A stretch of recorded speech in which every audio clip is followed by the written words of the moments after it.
Hello everyone, সকলকে জানাই রথযাত্রার অনেক অনেক শুভেচ্ছা আর ছোটদের আমার ভালোবাসা। এখন মা, কাকি আর আমি মিলে চললাম রথ দেখতে। তোমরাও গিয়েছিলে নিশ্চয়ই। গলি থেকে বেরিয়েই দেখি রথের ভিড়, আর এখান থেকে শুরু হয়ে গিয়েছিল মেলা। তোমরা হয়তো জানো যে কাটোয়ার সব থেকে পুরনো রথের মেলা এখানেই হয়, বারোয়ারি তলায়, যেটা রথতলা বলেও পরিচিত। আমি তো ছোট থেকে এখানেই মেলা দেখে আসছি। এখানে আগে একটা নাগরদোল্লা বসতোই প্রত্যেক বছর, কিন্তু এখন আর বসে না হয়তো। আর বসেছিল নানান ধরনের খাবার, ফুচকা, আইসক্রিম, আরও অনেক ধরনের খাবারের স্টল। তোমাদের সাথে কথা বলতে বলতে আমি পৌঁছে গেছি সিদ্ধেশ্বরী তলায়।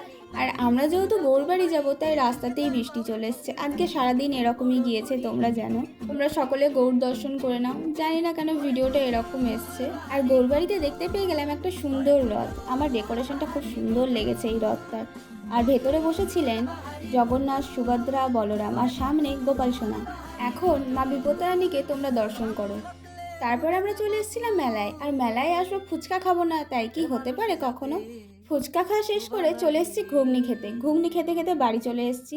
রাস্তায় বৃষ্টি পড়ছিল, ভিজে গেছি প্রচণ্ডভাবেই। কোনো রকম ক্লিপ নেওয়া হয়নি তাই। রথযাত্রা কেমন কাটলো অবশ্যই জানিও। চলো টাটা, লাভ ইউ গাইজ।